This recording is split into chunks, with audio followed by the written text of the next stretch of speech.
एकश्लोकरामायणम् आदौ रामतपोवनादिगमनं हत्वा मृगं काञ्चनं वैदेहीहरणं जडायुमरणं सुग्रीवसम्भाषणं वालीनिग्रहणं समुद्रतरणं लङ्कापुरीताहनं पश्चात् ராவணகும்பகர்ணஹனனம் ஏதத்ஹி ராமாயணம்.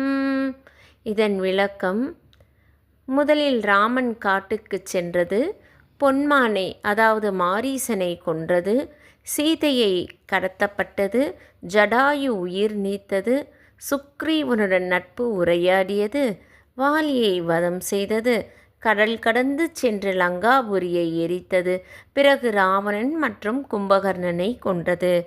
இந்த ஒரு ஸ்லோகத்தை சொல்வதால் இராமாயணம் முழுமையாக படித்ததற்கு சமமாகும்.